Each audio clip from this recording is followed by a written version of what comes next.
Halo sahabat Keter, kepoin terupdate. Assalamualaikum warahmatullahi wabarakatuh. Bagaimana kabar teman-teman semuanya?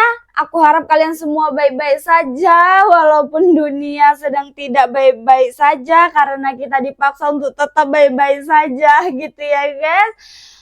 Kembali lagi dengan aku di sini, Fitri Andriani, yang akan menemani kalian dalam sesi Keter, kepoin terupdate, yang mana dalam sesi ini aku akan menceritakan kisah-kisah terupdate apa yang terjadi di luar sana gitu ya guys. Jadi kalau kalian punya rekomendasi cerita yang ingin aku bawakan di channel aku, kalian boleh sekali kirimkan rekomendasi kalian ke email kami gitu ya, ke email rekomendasi kalian ke kolom komentar. Nanti aku pasti akan baca komentar-komentar kalian. Oke guys, bagi teman-teman yang baru pertama kali melihat konten aku, mohon support dan dukungannya dengan klik subscribe agar kalian bisa mendapatkan notifikasi ketika video aku di-upload. Klik like jika kalian menyukai video-video aku. Oke guys, di sesi video aku yang lainnya aku juga menyajikan cerita-cerita horor yang aku bungkus dalam sesi penhor gitu ya guys. Nah, di sini bagi teman-teman yang memiliki pengalaman atau cerita-cerita horor yang ingin dibagikan kepada kami dan ingin diceritakan kembali, boleh boleh sekali kirimkan ke email kami di ceritahoror025@gmail.com. Kami selalu menunggukan ya. Kami selalu menunggu email-email kalian ya guys ya, dan kami pasti senang sekali gitu ketika kalian ingin berbagi cerita kalian kepada kami gitu kan. Oke, selain itu juga kami menyediakan sesi Ketzen, kepoin cerita netizen. Nah, dalam sesi ini kami akan menceritakan pengalaman-pengalaman teman kita, pengalaman hidup ini, bukan pengalaman horor. Jadi di sini pengalaman dari teman-teman kita semua akan kita sajikan dalam bentuk animasi gitu ya guys. Jadi kalau kalian ingin dibuatkan ceritanya dalam bentuk animasi, ya boleh sekali. Kalian tinggal kirimkan cerita kalian ke email kami, terserah ceritanya, mau percintaan, mau perjalanan hidup kalian sampai kalian sukses, apalagi ya cerita sedih kalian gitu kan. Kalau bisa ya inilah ya kan, ceritanya yang bahagia, happy ending gitu ya. Ya tapi kan nggak semuanya happy ending Fitri akhirnya. Ya iya, pokoknya pengalaman yang paling berkesan lah bagi kalian. Kalian boleh sekali ceritakan pengalaman kalian ke email kami, ke email. Iya, ke email kami. Nanti kami akan sediakan satu email untuk sesi Ketzen ini ya guys ya. Kebetulan aku belum menyediakan emailnya gitu kan, karena sebenarnya video minggu lalu pun aku belum editing gitu guys, saking nggak sempatnya gitu ya. Bukan apa-apa, sok sibuk aja kita gitu, sok nggak sempat gitu ya kan. Cuma nanti kami akan usahakan untuk segera melakukan editing dan upload gitu ya guys ya. Apa kalian nggak sabar? Iya, nggak sabar. Sabar lah weh, biar kita edit nanti ya kan. Oke guys, dalam sesi kali ini aku akan kasih summary ya. Summary. Ya pokoknya aku akan menceritakan yang mana kejadian ini sempat menggegerkan di Jepang karena si pelaku ini dengan teganya memakan ini tubuh korbannya. Ya pokoknya kalian tonton aja, kalian penasaran dengan ceritanya? Ayo kita lanjut. Kasus kanibalisme yang menghebohkan masyarakat Jepang lahir pada April 1949. Issei Sagawa terlahir dalam keadaan prematur yang menyebabkan ia memiliki beberapa masalah kesehatan yang serius. Jadi di masa kecilnya Issei ini kan sering berkumpul lah dengan keluarga-keluarganya, yang nggak di masa kecilnya, maksudnya rutinitas mereka tuh seringlah berkumpul dengan keluarga gitu kan. Jadi di masa kecil itu paman dan ayahnya ini sering mengajak si Issei ini untuk bermain. Jadi permainannya ini permainan raksasa-raksasaan gitu. Nah, dalam permainan itu paman dan ayahnya berperan sebagai raksasa dan Issei-nya ini adalah orang yang dimakan oleh raksasa itu gitu kan. Nah, karena berasal dari latar belakang yang seperti itu, akhirnya menimbulkan obsesi pada Sagawa untuk memakan tanda kutip ya, memakan manusia gitu, ataupun kanibalisme. Nah, seiring dengan beranjaknya usia dan ketika remaja, obsesi kanibalismenya ini pun mulai bercampur dengan hasrat seksual gitu ya guys. Jadi obsesinya ini timbullah ke arah yang lebih gelap gitu. Jadi dia nih apa ya, mungkin karena memang prematur itu tadi ya kan, jadi kayak mentalnya juga terganggu, jadi dia seperti susah lah memilah gitu kan, fantasinya juga berbeda gitu kan. Nah, karena hasratnya ininya anak hasrat ini nyala gitu. Karena hasrat inilah dia sering berfantasi memikirkan wanita dan mengkanibalismenya gitu. Tahu lah ya, kalau aku jelaskan di sini takutnya nanti kena apa gitu ya kan, kata-katanya gitu kan. Oke guys, jadi karena inilah yang terus dipikirkan Sagawa sampai pada tahun 1972 dia ini berkenalan ini dengan seorang wanita yang tinggal di Tokyo. Iya. Kemudian diajaklah wanita ini main ke rumahnya. Ketika wanita ini main ke rumahnya, si wanita ini tidur gitu kan. Wanita ini tidur dan pada saat itu Sagawa pun berusaha untuk melancarkan aksinya gitu ya kan. Aksi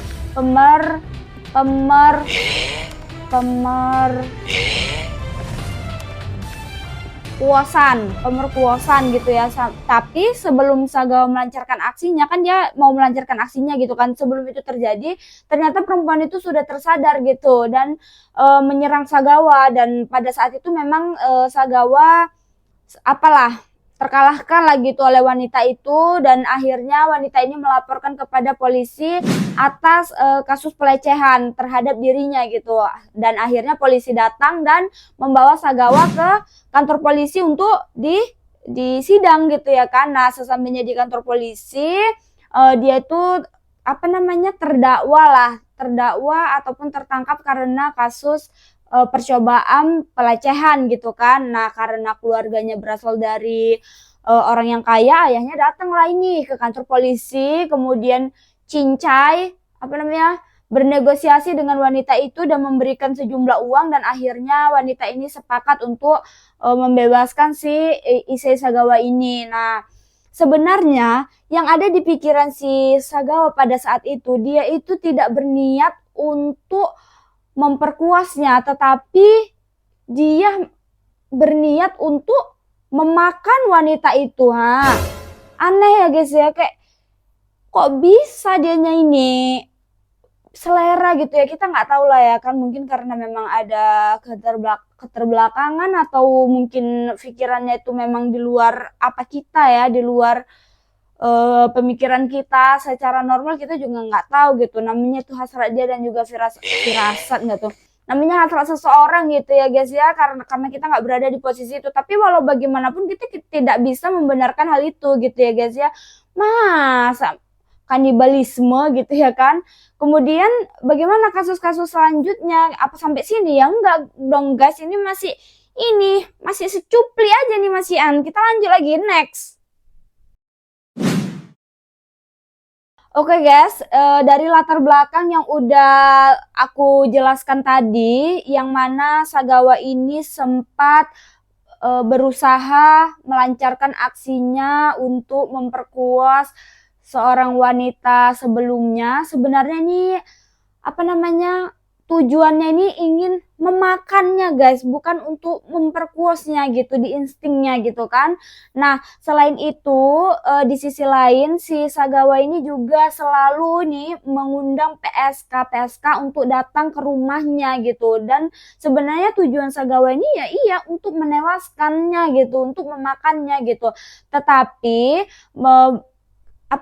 ini nih PSK yang datang ke rumahnya ini tidak pernah dia dia tidak pernah lah melancarkan aksinya terhadap wanita-wanita itu, karena terkalahkan lah oleh ininya ya, pemikirannya gitu kan, hasratnya itu masih bisa terkalahkan dan dikendalikan lah oleh dirinya gitu kan. Sampai pada suatu ketika Sagawa ini pindah ke Paris untuk melanjutkan studinya, untuk melanjutkan kuliahnya kalau kita gitu kan weh. Nah, di Paris itu dia berkenalan ini dengan seorang wanita Belanda, ya kan keturunan Belanda yang bernama Rene Hartevelt pada tahun 1981. Nah, pertemuannya ini dengan Hartevelt ini ataupun si Rene ini sebenarnya karena si Rene ini bisa mengajarkan bahasa Jerman dan si Sagawa ini ingin belajar bahasa Jerman gitu kan. Sebenarnya si Sagawa memilih si Rene ini tadi karena memang dia melihat si Rene ini ya wanita yang cantik gitu kan, apalagi di keturunan Belanda ya kalian tahu gitu ya kan, wanita yang cantik. Kemudian inilah dia berpikir orang seperti aku beruntung sekali bisa mendapatkan wanita seperti itu gitu kan, dengan alasan ya dia ingin belajar bahasa Jerman gitu ya kan. Sampai di suatu momen si Sagawa ini pun mengundang si Rene untuk main ke rumahnya gitu, untuk belajar bahasa Jerman gitu kan. Nah, datanglah si Rene nih. Sampai akhirnya datang gitu kan. Datanglah si Rene ke rumahnya untuk mengajarinya gitu kan. Tapi di malam itu berbeda dengan malam-malam biasanya gitu kan. Pada malam itu si Rene ini membacakan puisi untuk si Sagawa. Ketika dia sedang membacakan puisi gini kan, ketika dia membacakan puisi, ternyata si Sagawa sudah diam-diam muncul dari belakang si Rene dan dengan tanpa kasihannya gitu kan, tanpa berpikir panjang gitu kan, si Sagawa pun menembak bagian leher Rene sampai akhirnya Rene pun terkapar, tewas gitu ya guys. Nah, setelah si Sagawa menyaksikan hal itu, dia pun pingsan. Dia pun pingsan karena dia sendiri pun tidak menyangka kalau dia bisa melakukan hal itu gitu kan. Cuma setelah dia pingsan ya dia kan sadar lagi. Ketika dia sadar lagi, pada saat itu dia berpikir untuk menelpon ambulan gitu kan, menelpon ambulan. Tapi sebelum dia menelpon ambulan, dia pun berpikir lagi, bodoh sekali aku melakukan hal itu. Ini kan hal yang aku nantikan selama 32 tahun, yang akhirnya aku bisa mewujudkannya katanya. Jadi kayak itu adalah apa namanya prestasi bagi dia guys, karena itu keinginan dia selama ini gitu kan. Nah, setelah pemikiran itu muncul di pikirannya kan, akhirnya dia melancarkan aksinya itu tadi, kanibalisme, itulah nggak tahu lah kita. Nah, apa aksi yang dia lakukan guys? Ya, dia memakan ini. Pertama, dia memakan bagian bibirnya, bagian paha, bagian betis, dan juga bagian payudaranya. Dia makan mentah-mentah. Aduh kayak mual ya rasanya guys ya. Aduh sanggup gitu ya, kayak zombie tau gak sih. Kalau zombie ya ini kepalanya ini udah gak ini lagi ya kan, udah gak dipakai lagi untuk mikir gitu, yang dia tahu makan gitu kan. Lah ini aduh gak bisa berkomentar dan gak bisa berkata apa-apalah. Pokoknya apapun masalahnya gitu kan, apapun latar belakangnya, ya hal ini nggak bisa dibenarkan juga gitu kan. Kemudian dia pun memasak dagingnya, bagian dagingnya itu dimasak kan masih ada sisanya lagi. Sisanya ini dia masukkan lagi ke dalam kulkas dan dia bisa menghabiskannya dia menghabiskannya dalam waktu 2 hari. Nah, setelah 2 hari itu kan masih ada sisa itu kaki, kepala dan lain-lainnya lah, adalah beberapa organ yang tersisa, dia masukkanlah ke dalam koper dan di situ ada 2 koper lah yang berisi potongan tubuh Hartevelt. Dan pada saat itu si Sagawa ini memanggil taksi dan dia meminta taksi itu untuk mengantarkannya di sebuah danau gitu di Paris sana gitu kan. Nah, diantarkanlah ini sama si taksi itu, turunlah si siapa tadi? Si Sagawa itu di tempat itu membawa koper itu, tujuannya dia itu ingin membuang koper itu di situ. Cuman di situ itu ternyata banyak orang guys, banyak orang yang sampai pada saat itu pun orang di sana itu mulai menyadari dengan gelagat si Sagawa ini karena koper yang dia bawa ini meneteskan darah, guys. Aduh, gimana lah itu ya kan. Nah, karena melihat hal itu pun orang yang melihat kejadian itu langsung menelpon polisi dengan keanehan itu gitu ya kan. Sampai akhirnya pun polisi datang lah ini ke tempat kejadian perkara, TKP gitu ya. Biasa kalau kita udah cerita-cerita kayak cerita-cerita kayak hari ini ya TKP gitu kejadiannya ya kan. Akhirnya polisi pun datang dan memeriksa semuanya gitu kan. Kemudian bagaimana proses pemeriksaannya gitu ya kan. Bagaimana ini selanjutnya ceritanya, Fitri? Lanjut. Oke, ketika polisi sampai di TKP dan ditangkaplah ini Sagawa kan, karena memang dia si Sagawa ini membawa koper di tangannya gitu kan.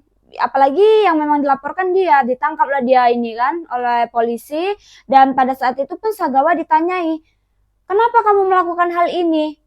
Jawaban Sagawa sederhana sekali, aku membunuhnya hanya untuk memakannya. Lah, piye iki? Kok bisa? Kok aneh gitu ya kan? Malah mau makan dia gitu. Kayak ya ada gitu ya guys ya. Apa ada gitu ya? Kayak keterbatasannya seperti itu gitu ya. Hasratnya tuh menyimpang gitu. Menyimpang dari yang lainnya ya kan. Nah, kita lanjut ya, kita lanjut. Karena itu kan udah jelas ini pelakunya ini Sagawa, ya polisi langsung bawa ini ke kantor polisi. Bawa ini ke kantor polisi. Nah, di kantor polisi ini ditanya lagi nih Sagawanya kan. Di sini Sagawa pun memberikan keterangan. Nah, ini keterangan detail dari dia, guys. Jadi, setelah saya menewaskannya, di situ saya mulai merobek bagian pantatnya, guys. Kemudian saya tidak peduli seberapa dalam saya menggalinya, menusuknya gitu kan. Karena ketika saya merobeknya, saya hanya menemukan lemak di bawah kulitnya yang berbentuk seperti daging. Dan saya terus merobeknya sampai ke dalam, hingga akhirnya saya menemukan daging merah di dalamnya. Dan saya merobeknya dengan jari saya. Kemudian pada saat itu, ketika saya melihat daging merahnya itu, saya langsung memasukkannya ke dalam mulut saya. Itu adalah momen yang paling bersejarah bagi saya. Sebenarnya saya ingin memakannya di saat dia masih hidup, katanya gitu guys. Tidak ada yang bisa mempercayai saya, tetapi sebenarnya tujuan saya hanyalah ingin memakannya, katanya. Lu. Kayak ya kau makan bagian tubuh orang itu ya pasti cacat lah orang itu gitu kan guys. Kalau seandainya orangnya masih hidup dia mau makan, ya pasti ya nggak mau lah orangnya gitu kan. Mungkin itu juga yang dipikiran dia sampai dia itu menewaskannya gitu. Tapi sebelum dia memakan si korban ini, memang dia sempat memperkuas dahulu si Rene Hartevelt tadi gitu ya guys ya. Aduh, kasusnya ini ada-ada aja sih. Aduh, inilah dia kayak poin terupdate-nya kan. Kita lanjut lagi ke proses persidangannya. Next. Butuh waktu hingga 2 tahun lamanya, sampailah hari di mana si Sagawa ini disidang ya kan. Dan dalam persidangan ini ternyata hakim menyatakan bahwa si Sagawa ini tidak waras dan tidak layak untuk diadilin. Alamak, kejam loh yang udah dilakukan gitu ya kan. Cuman kayak mana ada keterbelakangan pula. Itu ya guys, kadang kita nggak kenal sama orang gitu. Kalau kita nggak kenal sama orang misalnya ya kan, ya hati-hati lah gitu. Kita nggak tahu gitu pikiran orang gitu, terlihat normal gitu, tetapi yang dipikirkan kan kita juga nggak tahu gitu. Pengen gitu rasanya kayak kita punya kemampuan gitu kan, bisa melihat pikiran orang gitu kan. Malah curhat kok. Oke, kita lanjut. Nah, Karena hasil keputusan hakim inilah akhirnya si Sagawa ini pun menjalani hukumannya di rumah sakit jiwa gitu kan, di rumah sakit jiwa Prancis dalam batas waktu yang nggak ditentukan, hingga pada suatu momen, suatu ketika kemudian kepolisian Jepang ya, pengadilan di Jepang atau di Prancis ya, aku cerita tadi. Pokoknya ini dia kan kejadiannya di Prancis, guys. Abis itu dia ini di rumah sakit jiwa yang ada di Prancis ini sekarang gitu, cerita kita gitu kan. Nah, kemudian di suatu hari gitu kan, bukan beberapa hari, pokoknya di kemudian hari akhirnya pengadilan Prancis ini mendeportasi si Sagawa untuk dikembalikan ke negara asalnya, yaitu di Jepang. Tetapi di sini karena dakwaan terhadap Sagawanya sudah dibatalkan, kan tadi dia terdakwa ini ya, dakwaannya ini maksudnya dia ini apa namanya, nggak bisa diadilin lah gitu kan, karena dakwaannya sudah dibatalkan oleh pengadilan di Prancis, dan juga dokumen-dokumennya itu sudah disegel dan tidak diberikan kepada pengadilan di Jepang ini, di negara asalnya. Akhirnya pun si Sagawa ini tidak menjalankan hukumannya, guys. Dia memang di rumah sakit jiwa gitu kan, di rumah sakit jiwa sampai batas waktu tertentu, dia kayak udah dia dinyatakan sembuh atau gimana, akhirnya dia keluar lagi nih dari dalam rumah sakit jiwa ini gitu kan.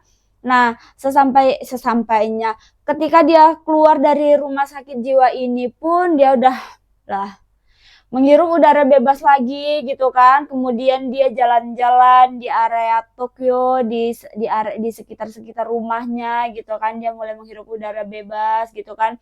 Dan pada saat itu pun imajinasinya ini masih ada, guys. Dia tetap ingin memakan wanita cantik gitu. Setiap dia melihat wanita cantik muncul fantasinya, tapi dia nggak pernah sampai melakukan aksinya lagi gitu dalam kenyataannya gitu kan. Nah, ketika dia sudah keluar dari rumah sakit jiwa ini pun dia memutuskan untuk tinggal di satu apartemen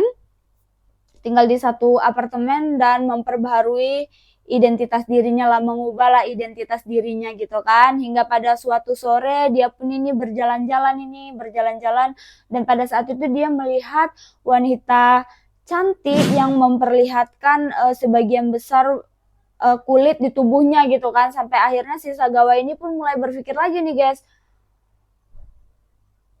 Imajinasinya liar lagi. Andai saja aku bisa memakan wanita itu sebelum aku mati, katanya kan. Bisa lah dia pikirannya tuh mau memakan gitu, mau dimakan gitu, kok bisa ya kan, hasratnya itu memakannya gitu, bukan ngapa-ngapain, mau dimakan. Kalau udah mau dimakan itu udah ngapa-ngapain lah itu, ya iya ya, sebenarnya iya. Nah, karena hasrat itulah kemudian dia terpicu untuk melancarkan aksinya gitu. Kemudian dia berpikir lagi, ini kayaknya kalau dibuat takoyaki dan sabu-sabu dengan irisan daging yang tipis dan direbus sebentar, sepertinya enak, sehingga tidak hilang ini cita rasa dagingnya. Mikirin itu mau dimasak apa gitu, kayak kita beli daging sapi terus kita mau ngapain itu daging sapi itu gitu, guys. Alah, entahlah. Nah, cuman hasrat yang ada di kepalanya itu memang nggak diinikan sama dia, emang nggak dilampiaskan lah di dalam kehidupan nyatanya gitu kan. Cuman ininya aja, instingnya itu terus berpikir mau memakan gitu ya, guys ya. Sampai akhirnya pun si Sagawa ini menerbitkan, bising ya guys ya, sorry kita ulang. Sampai akhirnya pun Sagawa berhasil menerbitkan sekitar 20 buku yang menceritakan tentang aksi kanibalismenya atau insting ataupun keinginan kanibalismenya. Kayak kita nih misalnya ya kan, ingin sesuatu, aku pengen itu gini-gini. Nah, ini yang ada di pikirannya itulah yang dia ceritakan dalam bentuk buku gitu ya kan, guys. Nah, selanjutnya si Sagawa ini diduga mengidap diabetes, dan sudah 2 kali mengalami serangan jantung. Dan pada tahun 2018 gitu kan, reporter di sana lah, reporter atau apa ya namanya ya, pokoknya kayak stasiun TV yang merekam-rekam gitu ya kan, itu pun sempat mendengar perbincangan antara si Sagawa dengan adiknya gitu kan. Dia kan karena dia sakit itu akhirnya dia tuh ya tinggal bersama adiknya di Tokyo gitu kan. Dia punya seorang saudara laki-laki lah, nggak tahu adik atau abang atau apa gitu kan. Saudara laki-lakinya ini pun bilang ini ke si Sagawa, ini sempat direkam ini gitu kan, sempat didengar lah gitu sama reporter yang di sana gitu kan. Nah si saudara laki-lakinya ini bilang, apakah kamu bersedia untuk memakanku, katanya kan.